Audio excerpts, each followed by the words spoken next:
Evening fell, and not only did twilight descend upon the mansion, which was itself a symbol of untold wealth and unbridled power, but also a sense of inevitable, heavy doom. The architect who designed this building must have been inspired by Greek temples. Tall columns, marble floors reflecting the light of chandeliers, and an incredible oppressive silence that could only belong to the very dead or the very rich. Today, those who considered themselves the heirs of a titan gathered in this temple. A titan whose name, Evgeny Vladimirovich Petrov, had become synonymous with the word fortune. And now the titan had fallen. 6 people sat in the large living room, where each piece of art was worth more than the annual budget of a small town. They were like figures on a chessboard, frozen in anticipation of the decisive move.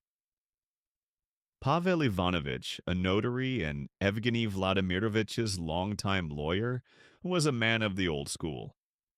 His perfectly tailored suit and thin-rimmed glasses gave him the appearance of a stern judge. He cleared his throat, and the dry sound cut through the silence like a blade.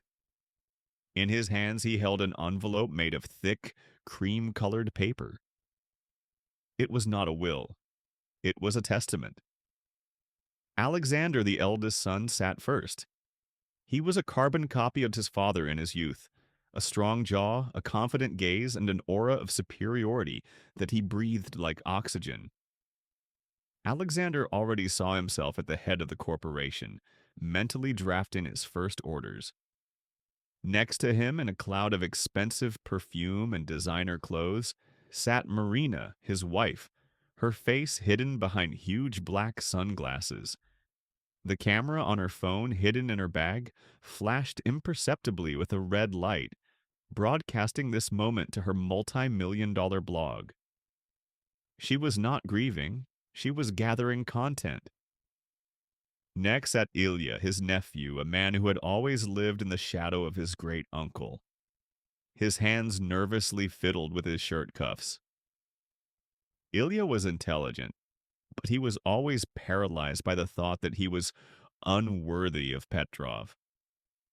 Opposite him, in a deliberately austere but expensive business suit, sat Ekaterina, the financial director of one of the subsidiaries.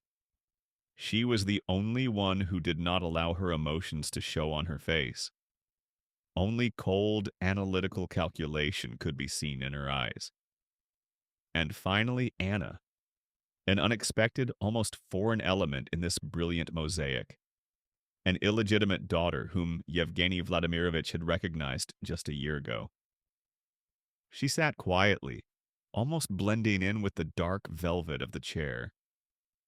Her dress was modest, and she clutched an old, worn photograph in her hands. A young woman who looked like her and a happy, smiling Petrov? No one present remembered him like that. She wasn't expecting money. She was just hoping to find a shred of belated love in her father's words. Pavel Ivanovitch began to speak, his voice devoid of any intonation, as if he were reading excerpts from the law of gravity. I, Evgeny Vladimirovich Petrov, being of sound mind and clear memory. The heirs held their breath, preparing to listen to numbers, percentages, and bank names. But the lawyer turned the page and the atmosphere changed. His voice became muffled and his eyes seemed to stare at something invisible, drawn by Petrov himself. My children and closest relatives, you received the best education, the best life. You learned how to manage billions, but you didn't learn how to manage the most important thing, your soul. I look back at my life and see that I built an empire, but lost the most important thing. I lost you. Alexander snorted. Marina rolled her eyes demonstratively. Anna just clutched the photo tighter. I am giving you a chance to prove to me that you are human beings, not just greedy nobodies with the right to inherit. Pavel Ivanovitch took off his glasses and looked at each of them. This is my will. Each of you will have access to the estate only if you live a completely normal life for exactly 30 days, without money, like ordinary people. Tomorrow at 6 in the morning, you will be deprived of all the benefits of civilization. Phones, bank cards, personal drivers, accounts. Everything will be blocked or confiscated. The room exploded. Alexander jumped up, knocking over his chair. Marina screamed so loudly that her blog probably received a record number of views. Are you kidding me? Alexander's voice trembled with rage. This is humiliating. I ran this company while that madman. Silence. The lawyer's voice was quiet but heavy as steel. The rules are not up for discussion. You will have to find your own housing, work, earn your keep, pay for transportation. This is not a game of survival.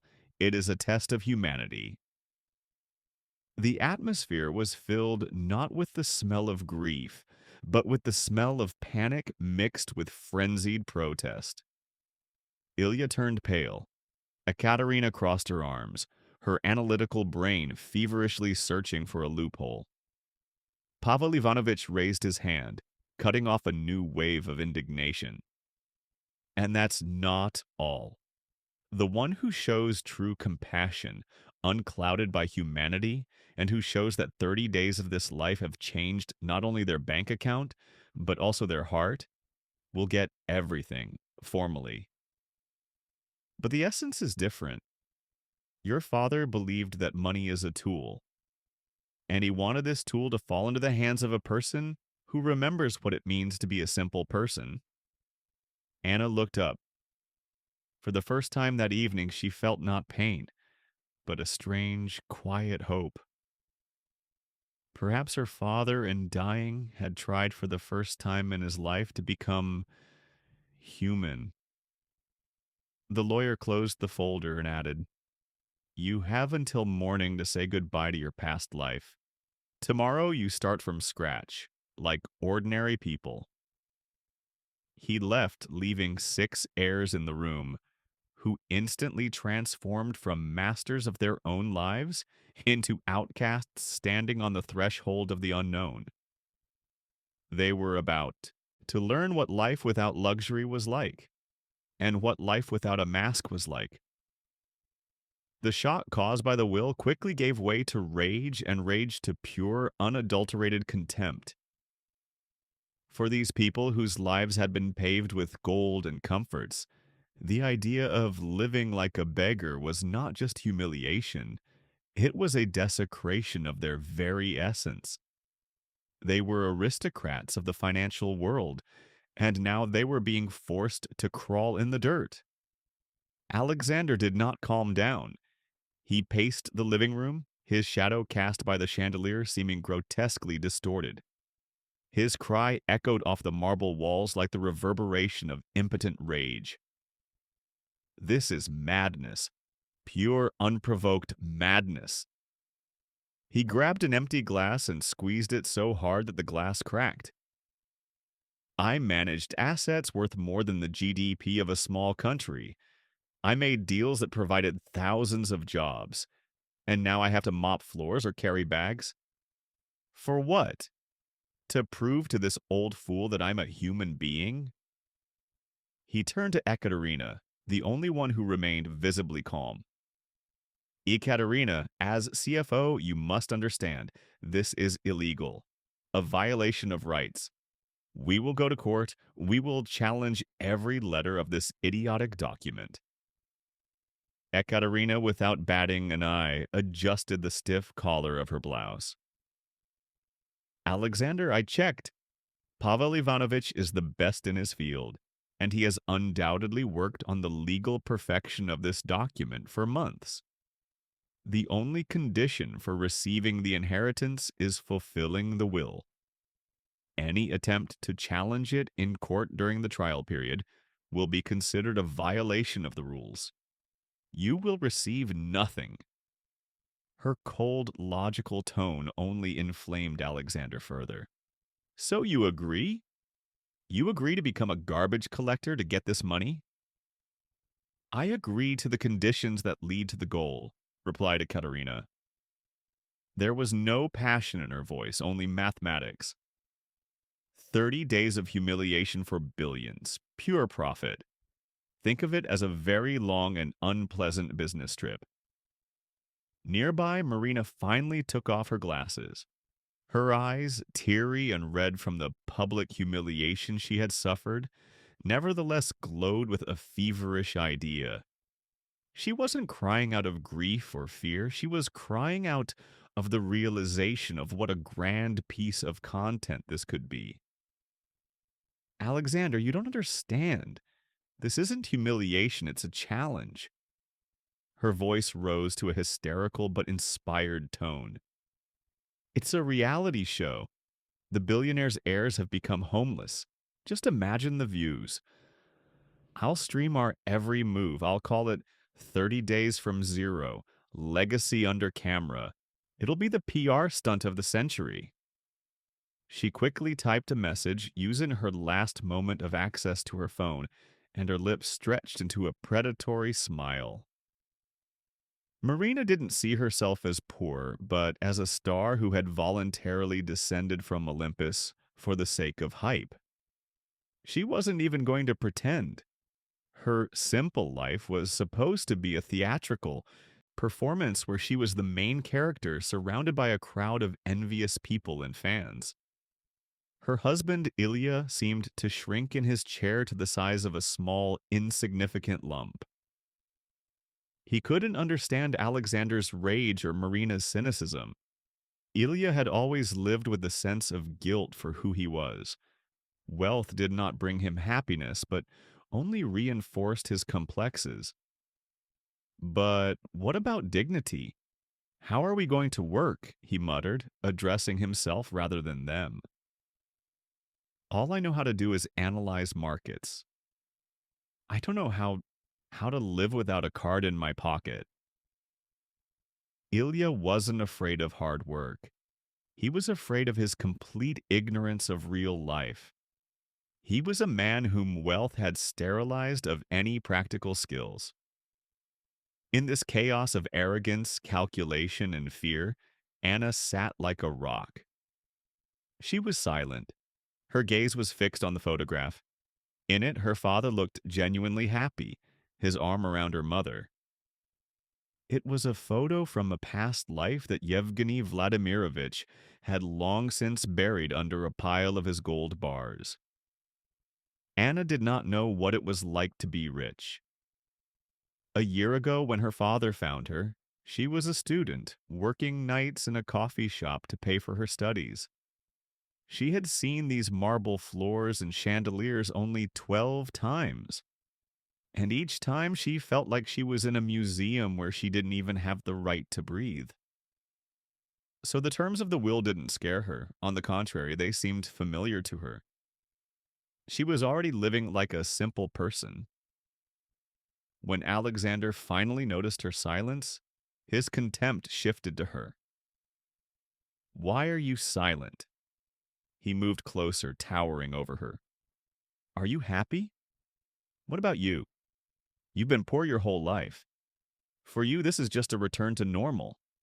You'll be the first to rush to the old women's charity to play your role of true humanity, right?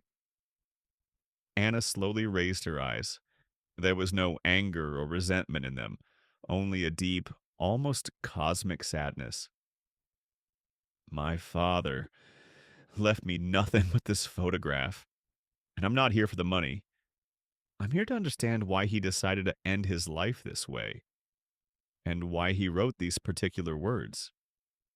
Alexander, accustomed to flattery and fear, was stunned by her calm response. At that moment, as if out of nowhere, Pavel Ivanovitch reappeared. He stood in the doorway, looking more severe than ever. He had obviously heard part of their conversation. Last night, I blocked all your accounts. I want to make one thing clear to everyone who thinks this is a game or a PR stunt. His voice was like the crack of a whip. Any attempt to break the rules will result in immediate and irrevocable disqualification. I will be watching you. If you try to use your old connections, ask to borrow money, or worse, try to monetize this process through hidden broadcasts, it's over. If I find out that you are trying to use your wealth to appear poor, you will leave the trial. This will is the only way to get everything. There are no others. His gaze lingered on Marina, even though she had hidden her phone. She flinched, realizing that her PR plan had just been jeopardized. This isn't a reality show, Pavel Ivanovitch repeated. This is redemption. For you and perhaps for your father. 6 o'clock in the morning. The sun had not yet risen above the horizon, but for Petrov's 6 heirs it had already set. They stood in the formal living room, where just an hour ago they had been planning their first billion-dollar deals, wearing what they had slept in the night before. Clothes that now seemed less like luxury and more like ridiculous uniforms. Alexander in a cashmere coat, Marina in a silk robe, Ilya in overly formal pajamas. Pavel Ivanovitch directed the proceedings with cold efficiency. Please come to the table, we're starting. First, they took away their phones. For Alexander, this was tantamount to physical mutilation.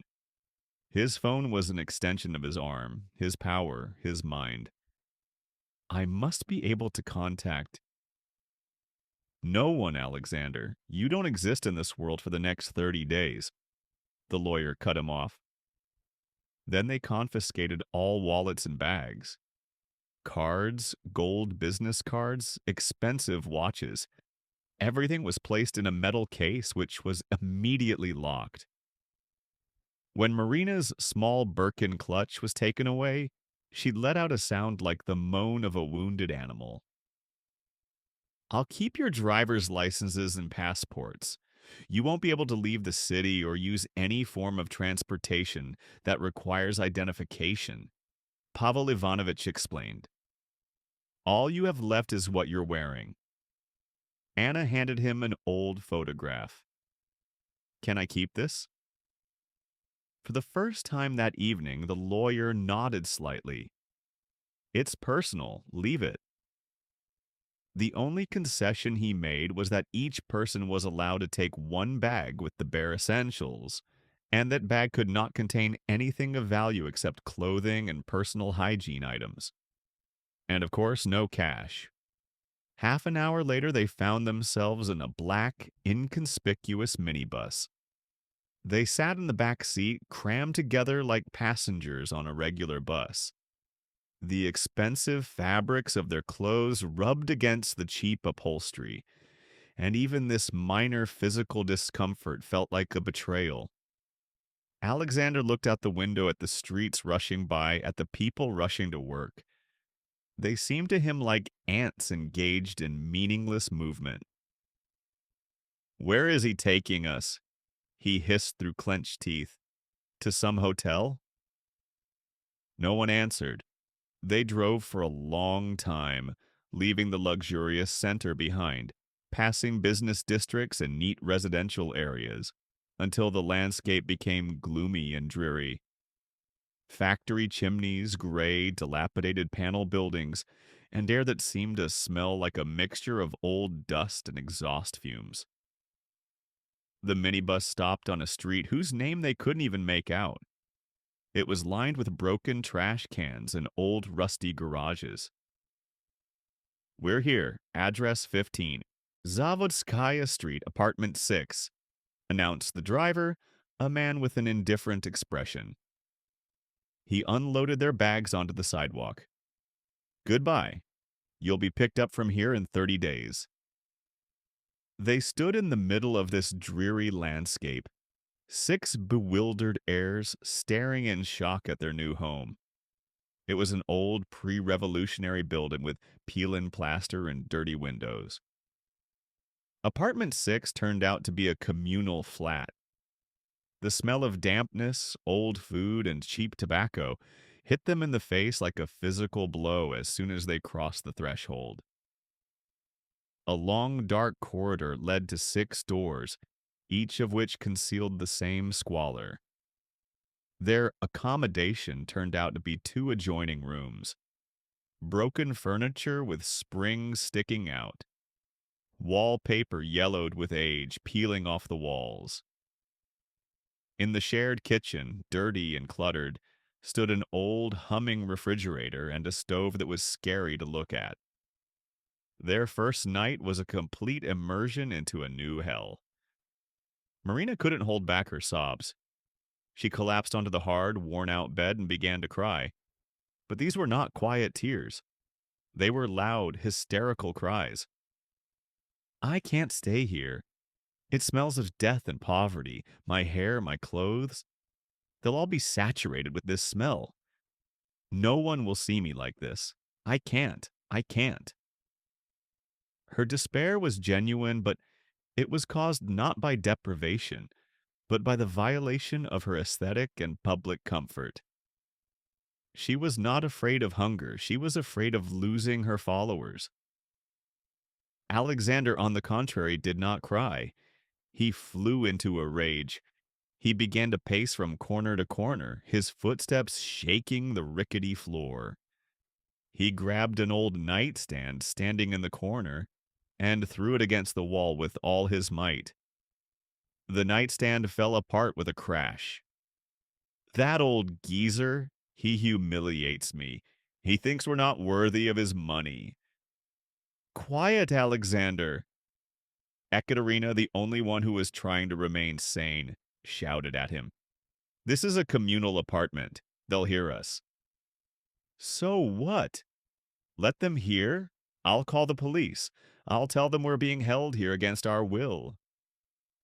And what will you tell the police? Anna, sitting quietly in the corner, said softly but firmly, that your rich father forced you to live in a bad apartment so he could get billions? They'll laugh in your face, Alexander, and Pavel Ivanovitch will disqualify you. Calm down. Her calmness was like oil poured on the fire of his rage. He approached her, his face contorted with anger. You're happy. Your dirty plebeian soul is rejoicing. You're like a fish in water here. I'm here as a person who remembers what real life is like. Anna stood up. And I know that behind these walls there are people who live like this, not for 30 days, but for their entire lives. And your scandal won't change their fate. It will only change yours. For the first time in his life, Alexander was momentarily speechless. Fatigue, shock, and anger mingled within him. He collapsed heavily onto the sofa, his cashmere coat reduced to a pathetic rag. Ilya sat with his head in his hands. He felt as if he had been thrown out of a spaceship without a spacesuit. He wasn't angry, he wasn't crying. He was just absolutely, overwhelmingly scared. Ekaterina took off her jacket and went to the window. It was smeared with dirt, but through it she could see the courtyard. A dreary courtyard with clotheslines and an old tree. She looked at it, and for the first time in her life, her internal calculator couldn't find a single number that would help her solve this problem. The first night passed with Marina's hysterics, Alexander's snoring, Ilya's quiet sobbing, and Anna's absolute, all-consuming silence. They were not heirs. They were just 6 unhappy people in 2 rooms, deprived of their usual drug, money. The morning brought not hope, but a list. On the old kitchen table next to a rusty salt shaker lay an envelope. It was addressed to temporary residents. Alexander was the first to jump up. Hunger and rage had dried his tears and replaced them with cold, angry determination. He grabbed the envelope and read what was written in a confident but trembling voice. Our daily tasks. First, get a job. Any job. Second, buy food with the money you earn. Only with the money you earn. Third, help 3 people a week without asking for anything in return. He crumpled the paper. A job? What job? I'm the president of a holding company. I can't just go out on the street and start washing cars. You have to, said Anna. She had already washed her face with cold water in the shared bathroom and looked composed and ready for battle. You can choose washing cars, washing dishes, or carrying bags, but you have to work. That's the condition. This is ridiculous, Marina squealed, scrutinizing her nails. She was in shock. No manicure, no Wi Fi. I can't work as a waitress. I'm a brand. People will recognize me. That's exactly why you have to do it, Ekaterina interjected. Her gaze was focused, and she seemed to have switched into crisis management mode. They'll find out? Great. Let them see that you haven't broken. Marina, you'll go to the cafe. Your communication skills are your only asset right now. Alexander, you're physically strong. You'll go to the warehouse or the construction site. Ilya, Ilya, what can you do besides counting bonds? Ilya sat with his head down. I, I can be useful. I can sort through documents. I can be a courier. Ekaterina pressed her lips together. She could see that Ilya was the least suited to this life. Fine. Courier, do you know the city? No, I had a driver. Forget it. You have a map and you have legs. And you, Anna, what did you do before you found out about your father? I worked in a coffee shop and then I took care of a sick professor. I can work with people, Anna replied calmly. The first conflicts began, which were inevitable. They were like a motley crew driven into a corner. It's every man for himself, Alexander declared. We're competitors. The worse off you are, the better off I am. I'm not going to share food or information. That's silly, Alexander. Ekaterina frowned, unexpectedly for everyone. We're in a confined space and we all know the rules. I propose a plan, we work together, we survive together. We must pool our earnings to buy food, and each of us must focus on the third point, helping people. Whoever shows the most humanity will win formally, but we will all survive. We will minimize the risk of disqualification. It was rational, but completely contrary to their nature. Alexander laughed sharply, insincerely. Work with you, Anna, and with this crybaby? He pointed at Ilya. Never. I'll do it myself. I'll prove that I'm the best. Marina, busy looking for the last clean scarf, wasn't even listening. I need a mirror. I look terrible. Where can I find a mirror? Ekaterina sighed heavily, realizing that rationality didn't work here. Arrogance and selfishness were in their blood. They ignored her plan because the idea of sharing resources was tantamount to financial suicide for them. They went out into the street. For each of them, it was their own world of horror. Alexander, in his expensive but stained coat, felt like a king exiled from his palace, not a worker looking for a job. Marina, without makeup and in heels, looked like an expensive doll thrown into a ditch. Ilya, with a map of the city in his hands, looked like a child lost in the woods.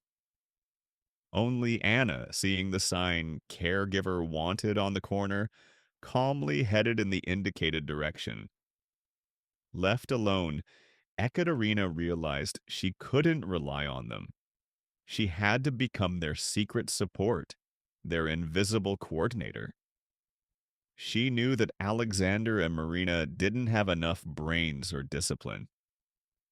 Okay, Ekaterina whispered, looking at the empty street.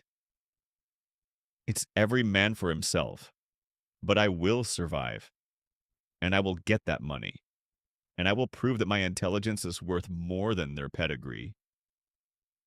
She headed for the nearest market where, as she remembered from an article, people were always needed to carry goods. Cold and pragmatic, Ekaterina began her own path to survival. The day was beginning, and each of them had to prove that they were capable of exchanging not shares, but their own time and sweat for a piece of bread. The first day of work was a shocking immersion into reality for the heirs, where money does not fall from the sky but is squeezed out of muscles and nerves. Alexander found a job at a construction warehouse. He was lucky. The foreman, a large, bearded man named Victor, hired him after assessing his physical abilities and did not pay attention to his overly clean clothes. Alexander was assigned to unload bags of cement. One bag weighed 50 kilograms. He started furiously, trying to prove to everyone and himself that he could do it. But after an hour, his back was on fire and his hands, accustomed to holding a gold pen, were covered with calluses and cement dust. "Come on, Mr. Clean, hurry up!" Victor yelled. "We have a plan. We're not at a resort." Alexander gritted his teeth. He felt the first crack appear in his arrogant bubble. As he slowly dragged another bag, he accidentally hit the corner of the rack. The bag tore and white dust filled the air. Victor rushed over to him, his face red. "What are you doing? This is a loss. You'll pay for this bag out of your pathetic daily wages." "You have no right," Alexander flared up. "I'm your employee, and this is my warehouse, and you're nobody here." Victor pushed him, and Alexander, stunned, stepped back. He, whom no one had ever dared to touch in his life, was humiliated. "I quit," he shouted. "Go ahead. But know this, you haven't earned a penny, and today you'll go hungry." Alexander left the warehouse in a rage, his pride trampled underfoot. He had suffered his first crushing defeat, not at the hands of a competitor in the market, but from a foreman with dirty hands. Marina went to a cafe in the city center. Her long legs and striking appearance secured her a job as a waitress. She decided that she would be as sweet and charming as she was on her streams, and earn big tips. But the world of waitresses was not a sweet one. She had to carry heavy trays, put up with the rudeness of the cooks, and endure the contemptuous glances of the customers. "Miss, why is my coffee cold? Are you too busy admiring yourself?" one businessman sneered. When she returned to the counter, the senior waitress, a tired woman with a sharp gaze, snapped at her. "The counter is for working, not posing. Take off those heels, you're stomping like a herd of elephants. And don't you dare flirt with the customers, this is my place, understand?" Marina, accustomed to adoration, could barely hold back her tears. She had to smile, but her smile was more like a grimace. She felt like a slave, not a star. She couldn't stream. Her phone had been taken away. She tried to remember every insult, every humiliation, so that later, when her phone was returned, she could pour it all out on her blog, turning pain into traffic. But now she needed to earn money so she wouldn't starve to death. Ilya got a job as an assistant in an electronics repair shop. He thought his analytical mind would help him, but the job required speed, dexterity, and experience, which he didn't have. "Here, take these boards to the basement. Quickly. I don't have time to teach you." Ilya, trying to be quick, tripped on the stairs. The boards fell and several fragile parts broke. "Hey, you clumsy oaf! You've ruined a week's worth of repairs for me," shouted the master. "I don't need you here. You're just getting in the way." Ilya was fired 2 hours later, humiliated and depressed. He couldn't even do a seemingly simple job. His only earnings were a few coins that the master gave him to buy something to eat and get out of here. Anna, meanwhile, found her way. Responding to an advertisement for a caregiver, she came to a small, clean house where Olga Petrovna, a lonely old woman with bad legs, lived. Olga Petrovna was kindness and warmth in human form. She welcomed Anna not as a servant, but as a guest. "Oh dear, how wonderful that you've come. My legs hurt and I need to eat. Sit down and rest after your journey." Anna's job was simple: prepare meals, help with cleaning, and bring medicine. There was no shouting, rudeness, or contempt here. There was only a simple human need for care. Anna made her some chicken broth and helped change her bandage. Olga Petrovna watched her with fatherly tenderness. "You are so kind, Anna. Your eyes are pure. It's rare to meet people like you these days." When the day came to an end, Olga Petrovna paid her a small amount and took her hand. "Here's a pie for you, dear. You're so tired. And please take this scarf. It's getting cold. I don't need it anymore." Anna felt her eyes fill with tears. The pie was tastier than any restaurant dish she had ever eaten in the mansion. The scarf was simple, made of wool, but it was the first sincere gift she had ever received in her life. It was not payment for a service, but a gesture from the heart. She had earned a little, but she brought back to the communal apartment not only a handful of money, but something much more important: her first sincere gratitude. Ilya, who had returned devastated, Alexander, who was angry, and Marina, who was humiliated, saw Anna unfold the scarf and the baked pie. They were all hungry and angry, but Anna was calm. She exchanged her time for care and received human warmth in return, something that no amount of money could buy. By the end of the first week, the tension in the communal apartment had become thick and palpable.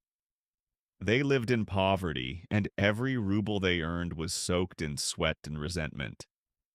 They somehow shared their meager food supplies, but no one was willing to share their emotions, let alone admit their mistakes. Alexander couldn't find a new job after the incident at the warehouse. He was too proud to look for something less prestigious and too impatient to be a good worker. He sat in the corner, immersed in gloomy, hungry self satisfaction, watching the others. Marina came home from work with feet swollen from fatigue, but with burning eyes. She turned every humiliation into a monologue that she recorded in her head so that someday she could post it online. Anna continued to work for Olga Petrovna. Her income was minimal but stable, and she never forgot the point about helping three people. She helped her neighbors in the communal apartment carry heavy bags and once repaired a broken lock on the front door. It wasn't help in the classic sense, but it was small gestures that made life around her a little better. And it was this calm, quiet dignity of Anna's that became the last straw for Alexander.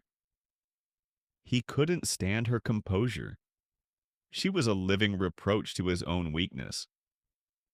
One evening, when Anna came home from work and shared with Ilya and Ekaterina a small piece of bread that Olga Petrovna had baked, Alexander exploded. "Oh, look! Our Saint Anna is back!" His voice was full of venom. "With your charity pies again? You're really enjoying this, aren't you?"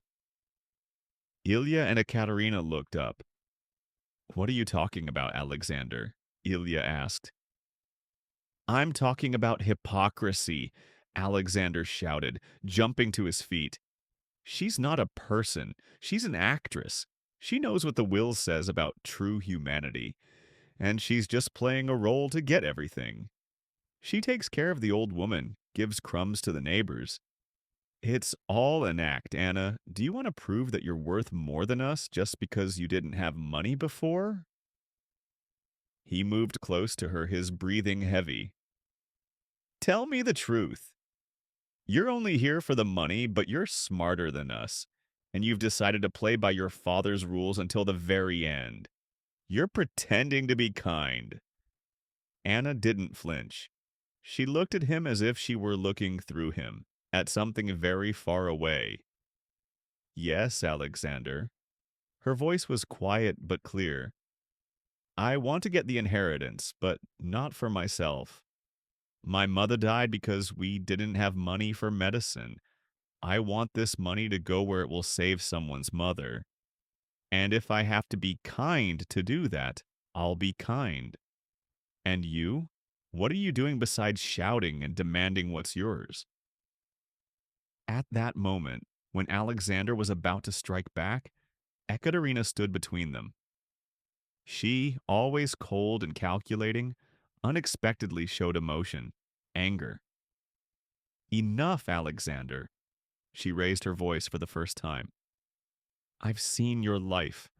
You've lived your whole life surrounded by money, managed millions, signed multi-million-dollar contracts.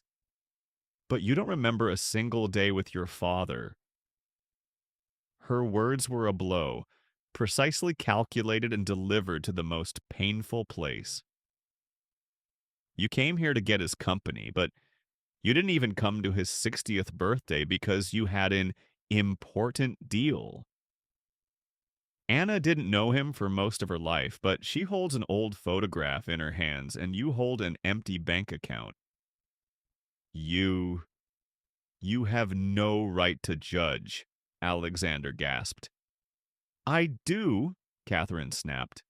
I worked for your father for 15 years. I saw how he wasted away, how he tried to reach out to you, how he wanted to hear anything from you except profit reports. He left this will not because he wanted to deprive you of money, but because he wanted to see if you still had a heart. And you fail this test miserably because the only thing you can do is despise those who live more modestly. Ekaterina, who had always been just a function for him, an accountant, suddenly appeared before him as an accuser, as a witness to his own tragedy. Her anger and words hit the mark. Alexander fell silent for the first time. He lowered his eyes. There was no longer any arrogance in his posture, only a heavy, sudden realization. He remembered how last year his father had come to his office with a bottle of expensive cognac just to talk, and he, Alexander, had sent him away, citing a meeting. He turned away without saying a word. Shame, a feeling unfamiliar to him since childhood, burned his soul for the first time. By the end of the second week, everyone's nerves were on edge. Physical labor and constant hunger had exhausted not only their bodies, but also their willpower. They continued to work, but the atmosphere in the communal apartment was saturated with mistrust. Everyone suspected everyone else of secret machinations. On Saturday morning, as they were having breakfast of dry bread and tea, the door opened and Pavel Ivanovitch appeared on the threshold. His visit was unexpected and shocking. The lawyer, impeccably dressed as always, looked like an alien from another planet here in this shabby kitchen. His presence immediately made the room unbearably stuffy. Good morning. His voice was as dry as an autumn leaf. I've come for a routine inspection and to make an announcement. He glanced at everyone. Alexander cringed, his porter's clothes hanging loosely on him. Marina tried to force a smile, but it came out pitiful. I have analyzed your activities over the past few days. Your work schedules, your financial transactions, your actions that fall under the category of helping three people. He paused, which seemed like an eternity to them. And I am forced to announce that one of the candidates has broken the rules. The room seemed to fall into an abyss. Everyone froze. The shock was universal. Who? How? No one knew who exactly. Everyone secretly blamed themselves or their neighbor. Marina turned pale. Her idea with the stream, which she thought she had carefully hidden, came back to her. Alexander clenched his fists, remembering how he had tried to call his old assistant on a payphone. Ilya remembered asking his neighbor to bring him cigarettes. The violation was minor, but it was there. This person tried to use his past connections to gain an unfair advantage. You know who it is? Pavel Ivanovich looked at them, but did not point a finger. Since this is the first violation, I am issuing a warning. But if it happens again, there will be immediate disqualification. Your trial must be clean. He paused again, letting the fact sink in. The false turn sowed a seed of paranoia in them. If it wasn't me, then who? And if the lawyer knows about it, then we are being watched constantly. And one more thing, I'm not going to say who it is. The purpose of my visit is not to punish you, but to show you that your father has left behind eyes and ears. Be honest. First and foremost, with yourselves. With these words, he left, leaving behind not air but a vacuum. No one slept for the rest of the night. They tossed and turned, whispered, but could not come to a consensus.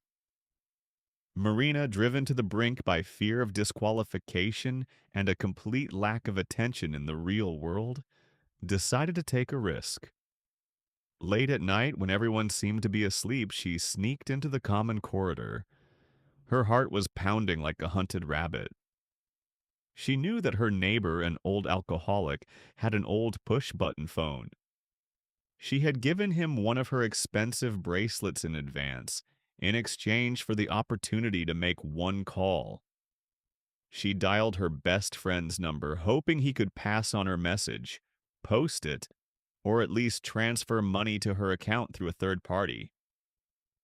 Yes, it's me. Marina, listen, I need help. Urgently. Post. But all she heard was a dial tone. Hello, Sam? Sam, can you hear me? A metallic, indifferent voice came from the other end of the line. The number has been blocked at the owner's request. The subscriber is unavailable. Her friend, frightened by the connection with this crazy Will, or simply deciding that he no longer needed her, had simply disconnected his number. Marina understood. She was completely cut off. No publicity, no salvation. Her call had led to nothing, but it had exposed her absolute loneliness and dependence on publicity. She returned to her room, not disqualified, but broken. She had broken the rule but failed to reap the benefits, and that was doubly humiliating. She lay there staring at the ceiling, and for the first time cried not out of anger, but out of real animal fear of the unknown and oblivion. By the third week, the test had become not just a test of character, but a test of physical endurance. Malnutrition, stress, and constant physical labor were taking their toll. Ekaterina, accustomed to 8-hour workdays at a comfortable desk and now working as a cleaner in an office building, was on edge.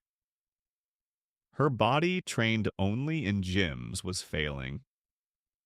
She tried to be as disciplined as possible, but her internal reserves were depleted.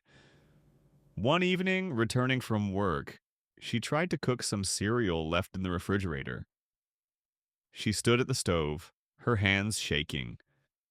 Suddenly, the room swam before her eyes. With the crash, she fell onto the dirty kitchen floor, losing consciousness.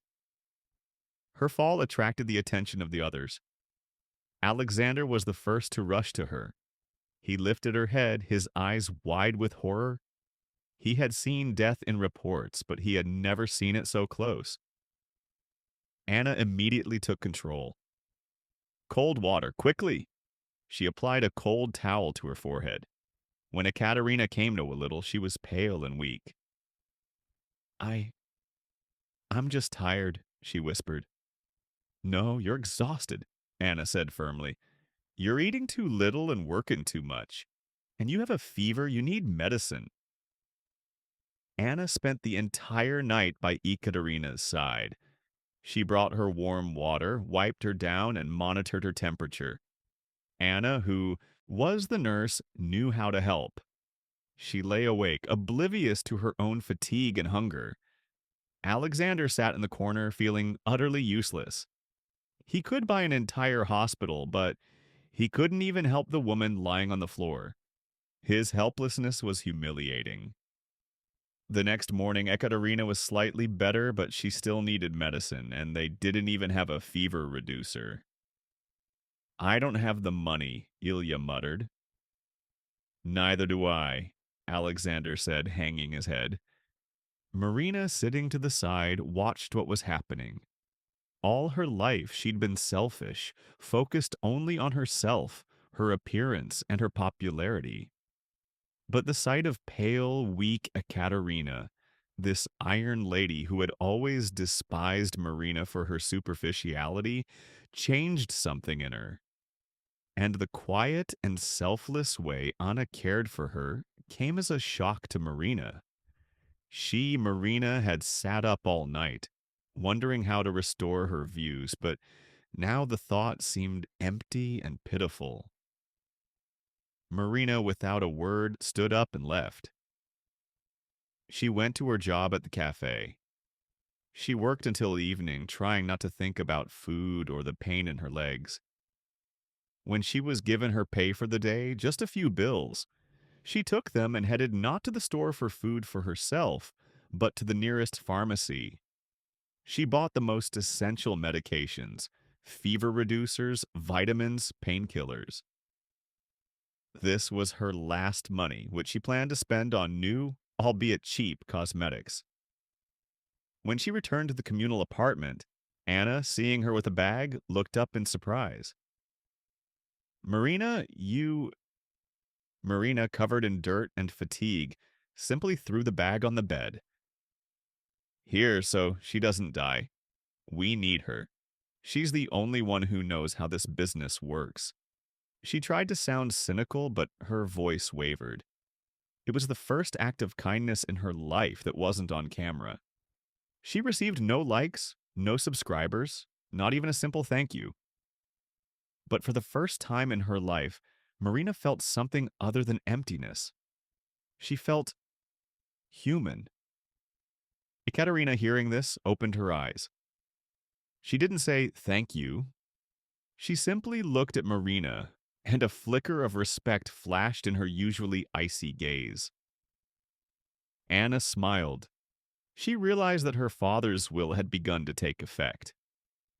By the end of the third week, when their bodies had begun to acclimate to the deprivation and their souls to the burden of simple existence, they suddenly found a reprieve. Pavel Ivanovitch arrived at the communal apartment again, but this time not to inspect, but with a portable projector and screen.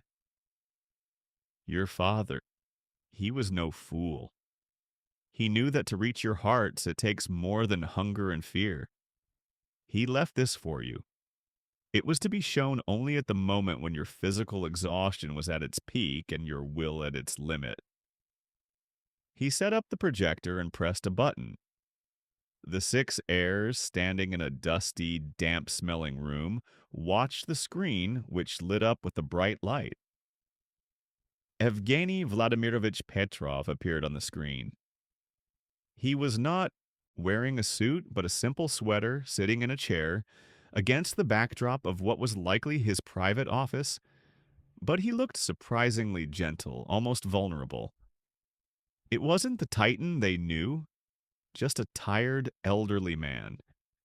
His voice, deep and familiar, rang out in the silence. If you're watching this video, it means I'm gone. Tears welled up in Ilya's eyes. Alexander pressed his lips together. I created a fortune. I built this empire. I thought that was what would make me happy. And I thought it would make you happy. I gave you everything money could buy: houses, cars, education, carefree living. But he took a deep breath, his eyes moistening for a moment. But looking back, I see that I lost my family. I lost my love when she left. I lost you, Alexander, when you became a copy of me but without a heart. I lost you, Ekaterina, when I turned you from a person into a calculator. I lost Ilya because I crushed him with my greatness. I lost you, Anna, because I was too cowardly to acknowledge you. Anna covered her face with her hands. It was the first confession from her father, the one she'd been waiting her entire life for. I gave you money. I gave you luxury. But I didn't give you the most important thing, humanity. I didn't teach you to value simple things. I didn't teach you to see people, not assets. Yevgeny Vladimirovich smiled slightly, and that smile was bitter. If you're watching this, it means I still have hope. I hope that, having lost everything, you'll find each other, that you'll find the humanity within you. This isn't a test of survival. It's a test of whether you're capable of giving your last piece of bread, even if it costs you a day's sweat. He looked directly into the camera, his gaze fixed on each of them. I ask you, not for the money, not for me, for yourself. Understand what life is. Feel what compassion is. And when you return, don't be the ones who simply multiply my wealth. Become those who use it for good. I love you, my children. I always have. I just didn't know how to say it. The video ended. A complete ringing silence fell over the room. Alexander's cheeks streamed with tears he couldn't stop. He wasn't crying about money. He was crying for the loss of his father, for decades wasted on unnecessary grievances and power struggles. He realized that all his greatness had been nothing more than an attempt to prove to his father his worth. And his father simply wanted his love. Ilya sobbed, realizing that his uncle saw him not as an unworthy nephew, but as someone he had crushed with his greatness. It was liberating. Marina stopped thinking about the blog. She thought about how her father, an ordinary, simple worker, had died alone, and she, Marina, hadn't even called him because she was busy with a photo shoot. This moment changed their destinies. It turned their arrogance into dust. It showed them that behind all the zeros in the accounts lay a man who had made a mistake, but found the strength to ask for one last chance, a chance for his children to become better. The final week of the ordeal began when their personal dramas receded in the face of real external adversity. Their father's video changed them. It replaced pride with human fear and compassion. That morning, Anna was supposed to go to Olga Petrovna's work. She arrived as usual, but the door was unlocked. An unusual silence reigned inside. Anna walked in and saw Olga Petrovna on the floor. The old woman lay unconscious, her breathing weak. She had obviously become ill and collapsed. Anna didn't panic. Her experience as a nurse kicked in immediately. She propped her up with a pillow and opened the window, but she realized this was serious. She needed an ambulance, and it had to be done immediately. She ran outside and, without a phone, dashed to the nearest payphone and then back to wait for an ambulance. Along the way, she called out to Ilya, who had just emerged from the building's entrance and was getting ready for his new, hard-won job at the library. Ilya, Olga Petrovna. She's ill. I called an ambulance. She's alone. I need help.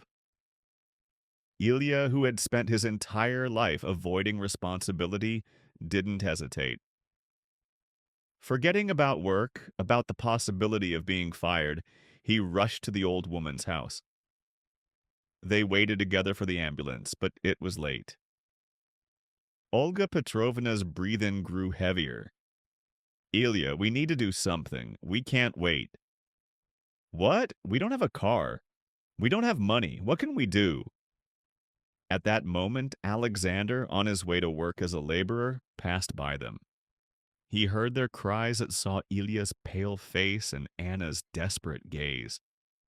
He, who until now had only helped with the bills, now saw something different. Not an act of charity for points, but a real human need. His father's voice echoed in his head. Are you capable of giving up your last piece of bread?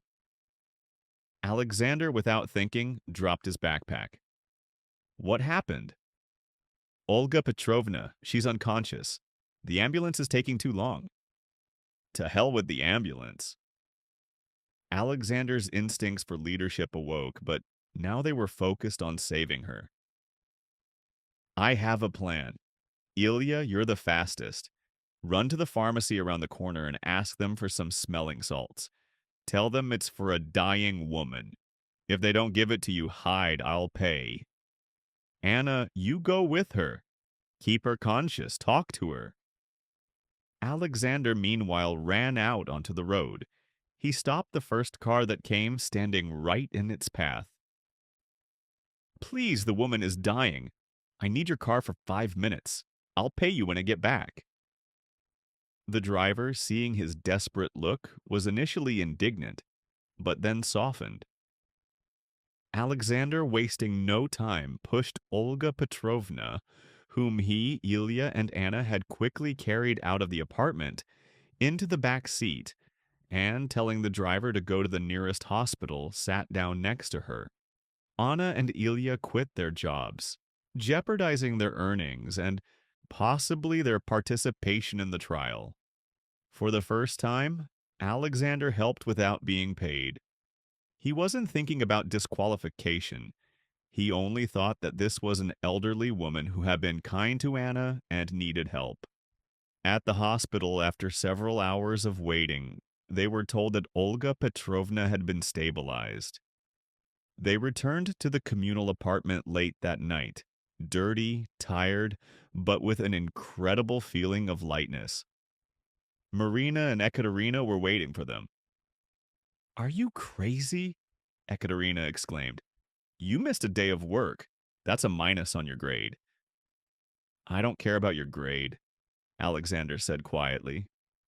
He sat down on the floor, his face covered in dust and fatigue.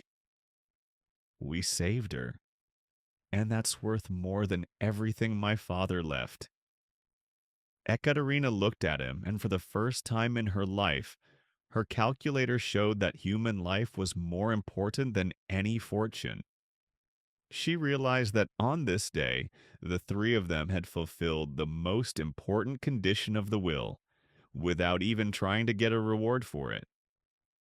After the incident with Olga Petrovna, the atmosphere in the communal apartment changed. Alexander, Anna, and Ilya, united by a shared act of compassion, became a team. Ekaterina, watching them, softened her harshness. Even Marina, after her late-night drug shopping, became less cynical. It was at this moment, when everything seemed to be improving, that the cruelest blow came. In the middle of the week, with only a few days left in the trial, Pavel Ivanovich arrived at the communal apartment again. This time his face expressed neither sternness nor indifference, but only deep disappointment. He didn't even sit down. He got straight to the point. I regret having to say this, but this isn't just a violation of the rules. It's a betrayal of your father's very vision. Everyone froze. The feeling of horror returned, but this time it was intensified by the fact that they seemed to have overcome all obstacles. Pavel Ivanovich looked directly at Marina. Marina, last week you made an unsuccessful call and I warned you. But that wasn't your only action. I discovered something else. He took a small tablet from his briefcase and turned it on. Marina's face appeared on the screen in blog mode. It turns out Marina was keeping a secret blog this whole time. The lawyer's voice was icy. You used a hidden camera embedded in a brooch, which apparently went undetected. You weren't just streaming. You were selling inside information about the heirs' lives, our address, our conflicts, and even a video recording of Yevgeny Vladimirovich. You monetized every humiliation, every tear, turning them into profit and traffic. The room exploded. Alexander jumped up, his face contorted with rage. You? You did this? You betrayed us? Views? Inside information? Ekaterina screamed. Do you understand what you did? You mocked your father's will. You turned his last wish into a circus. Marina stood there as if spat upon. Her face was as white as chalk. She tried to deny it, but the evidence was undeniable. On the screen, Pavel Ivanovich showed screenshots. Correspondence with a PR agency, bank transactions confirming the sale of exclusive content. Alas, Marina, this is the end, Pavel Ivanovich said, turning off his tablet. Your participation in the challenge is cancelled. You are disqualified. Marina, who had been holding on only by her outward self-confidence until this moment, collapsed. For the first time, her hysteria wasn't for the camera, it was real. She began screaming, her voice full of pain and despair. Yes, I did it. Because I knew I couldn't cope. I'm nothing without my subscribers, without them, without views. Without them, no one loves me. She burst into tears, falling to her knees. I've been trying to fill this void my whole life. I wanted to be seen, to be appreciated. I wanted an inheritance, to have even more influence, even more power. That's all I had. Without this, I'm nothing. Her cry wasn't the cry of a greedy heiress, but the cry of an abandoned child. She realized that all her wealth and popularity were just a fragile mask concealing absolute loneliness. Alexander, though angry, suddenly felt something else. Pity. He saw his own fear reflected in her words. Pavel Ivanovich, without another word, took Marina's arm. She didn't resist. You're going home, and you won't get a single kopeck from the inheritance. True humanity isn't something that can be bought or sold. He led her away, and her sobs only died down when the door slammed behind them. The remaining four were silent. They were shocked, but also frightened. Marina's betrayal, though disgusting, showed them how low they could fall and how important it was to remain pure in their intentions. They realized that the main enemy was not outside, but within themselves. Marina's departure, full of drama and self-revelation, cleared the air. The remaining four, Alexander, Anna, Ilya, and Ekaterina, realized that they were now truly alone. They no longer had competitors trying to play dirty. Only one path remained, the path of honesty and mutual support. Alexander's former arrogance and Ekaterina's cold calculation melted under the daily weight of existence. They began to help each other sincerely. Alexander, using his natural charisma, began to help Ilya, who had already changed jobs 3 times. He taught him the basics of communicating with people and even went with him to an interview, explaining to the employer that Ilya was smart but needed a little training. Ekaterina, in turn, began to use her analytical mind to plan her budget. She created a weekly meal plan based on their combined income, making it as nutritious and economical as possible. She, a financial genius, now managed a budget of 500 rubles, but she did it with the same zeal as she would billions. And then, one evening, as they sat together over dinner of a modest but delicious stew prepared by Anna, what was bound to happen, happened. Ilya raised his head.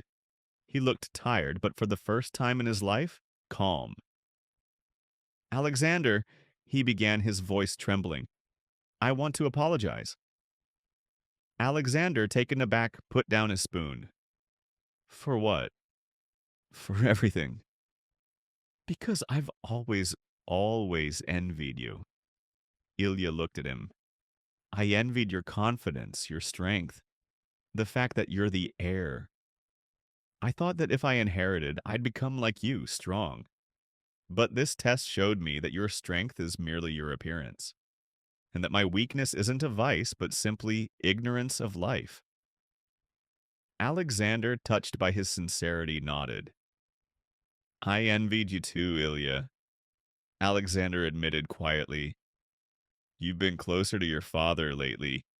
You were at the mansion while I was busy with endless deals. You're smart, and I'm just a shark. Without my father, I'm a shark washed up on the beach. After this sincere moment, Alexander turned to Anna. This was the hardest step.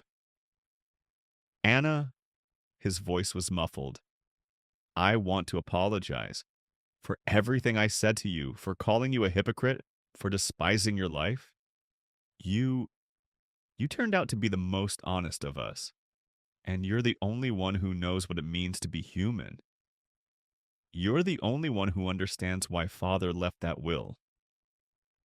Anna smiled, and it was a gentle smile. I accept your apology, Alexander. We were all blind here. In that moment, they ceased to be heirs. They became family. Not by blood, but by shared experiences. They learned to see each other not as competitors for billions, but simply as people deserving of respect and help. Ekaterina, watching this, felt her heart, encased in the armor of numbers, tremble slightly for the first time. 29 days later, they stood on the same Zavodskaya Street, 15, waiting for the minibus. They were different people, thin, tired, but their eyes shone. Alexander had a beard and working hands. Ekaterina wore simple cotton clothes. Ilya stood up straight, not slouched. Anna, as always, was calm. The minibus arrived. They said goodbye to their neighbors in the communal apartment, with whom, oddly enough, they had become friends. An hour later, they were again sitting in the luxurious living room of the mansion. Everything was in its place. Marble, columns, overwhelming luxury. But now this luxury seemed empty. Pavel Ivanovitch was waiting for them. Beside him stood a man they didn't know, young, with kind eyes. Congratulations, the lawyer said. You passed the test. You weren't disqualified, you didn't break the rules, and you demonstrated true compassion. I've seen your reports. I've seen your actions. Your father would be proud. Pavel Ivanovitch took the last sealed envelope, which read, Secret. Now that you've proven your humanity, I must reveal to you the most important part of the will. The part that, I hope, won't shake your new worldview. He tore open the envelope. The will states the inheritance goes to the one who has shown the greatest compassion, proving that his heart is pure. But then, the lawyer paused for a long moment. Then it says, only one of you will receive the formal property. But my entire personal fortune, all my accounts, stocks, bonds, all cash, everything above the base amount of $1 million for personal use will go to the charitable foundation named after my wife. And this foundation will be managed by whoever wins this challenge. The family was shocked. What? Alexander exclaimed. The entire fortune. To charity? Yes, your father didn't want his money to become a source of new squabbles and ruin you completely. He wanted his money to work for people. Your father didn't want you to inherit to become rich. He wanted you to become worthy of managing other people's wealth. Ekaterina, as a financial analyst, was the first to grasp the scale of this. This is genius. He deprived us of the motivation of greed and replaced it with the motivation of honor. Alexander, after a moment of stupefaction, laughed. Ha, the old fox. He did it. He made us work not for himself, but to see who among us wouldn't break. Pavel Ivanovitch nodded. Now that you know the truth, you must pass the final, most personal test.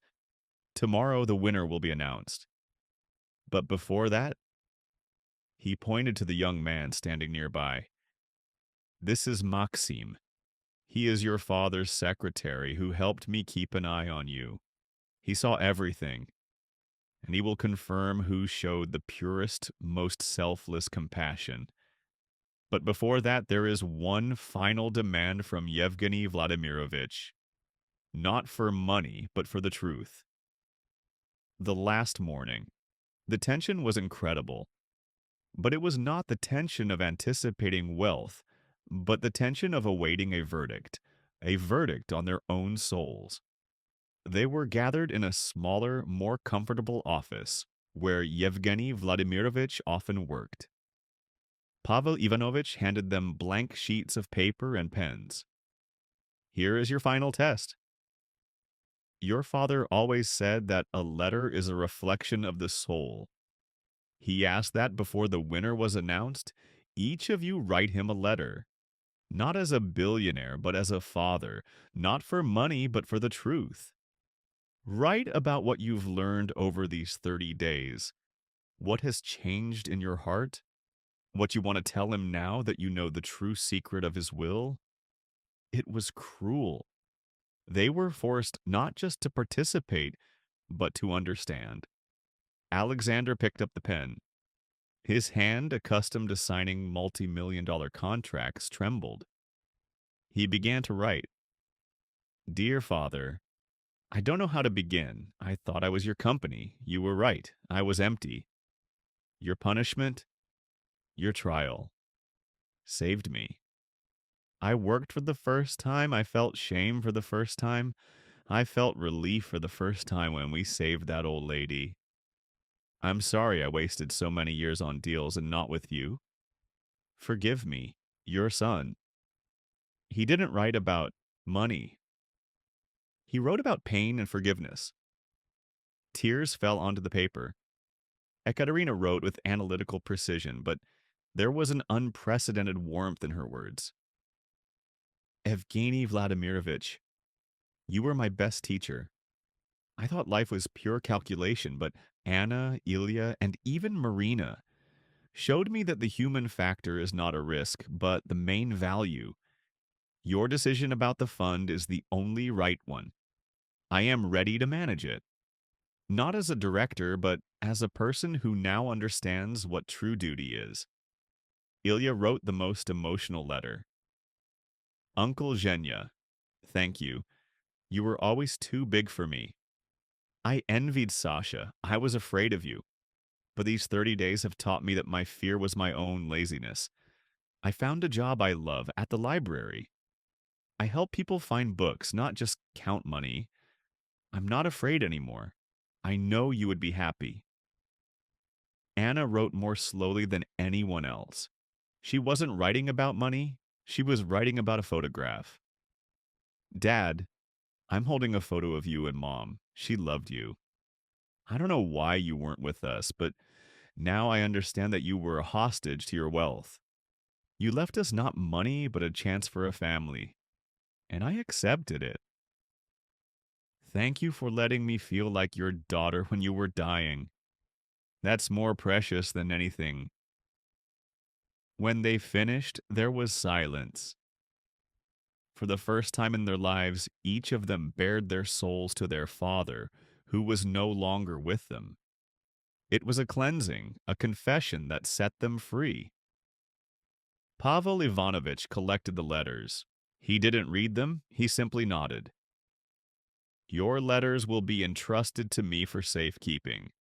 They are your true inheritance. The moment of truth had arrived. The lawyer produced the final document.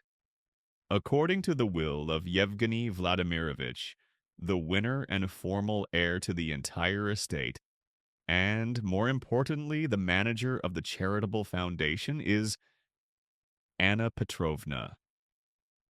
Anna, sitting in the corner, didn't even look up. Alexander and Ilya exchanged glances. No one was surprised. Her compassion was the purest. Anna, you receive $1 million of your personal fortune and full legal authority over the foundation, into which the rest of your father's fortune has been transferred. Anna stood up. There was no triumph or joy in her, only humility and dignity.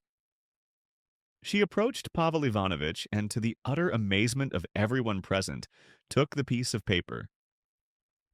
Pavel Ivanovitch, her voice was clear and firm, my father may have wanted me to have this, but I can't. I'm not here to become a billionaire. She looked at her brothers and sister, Alexander, Ilya, and Ekaterina. I remember what my father said in the video. He lost his family, and he gave us a chance to find each other. And we did. If I take everything that belongs to me now, it will mean I violated his last will to restore his family. I can't manage this alone. My father created the empire, not I. But I know what need is. Therefore, Anna took a deep breath. I refuse any formal inheritance, but I accept responsibility for the foundation. And I propose that all funds, including my personal million, not simply be donated to charity, but that we create the Evgeny Vladimirovich Petrov Assistance Fund, which will be managed by all of us. Alexander as head of investments, Ekaterina as CFO, Ilya as head of public relations. And I will be head of project control, ensuring the money goes where it's truly needed, for treatment, for education, for helping the elderly. She turned to them. You are my family. You've proven you have a heart. Let's not waste this fortune. Let's use it to atone for my father's mistakes, and our own. Alexander, who had been standing there stunned, approached her first. He hugged her, strongly, brotherly. Anna, you're a real person. I agree. I'll manage the investments. I'll make sure this money brings maximum benefit. Ekaterina, for the first time in many years, smiled sincerely. From a business perspective, Anna, this is the most rational decision. From a heart perspective, this is the only right decision. I'm all for it. Ilya, wiping away tears, nodded. I'll do everything in my power. I'll help people, Anna. I will. The true reward had been achieved. It wasn't a fortune, but the restoration of the family. They emerged from the ordeal not as billionaires, but as people who had learned to value hard work, compassion, and each other. Pavel Ivanovitch, watching them, smiled and quietly whispered, Evgeny Vladimirovich, you have won. The inheritance of the heart became the beginning of a new life. A life in which they finally understood that wealth isn't measured by how much money you have, but by how many people you can help. And that the most valuable thing is family, which they nearly lost chasing a mirage.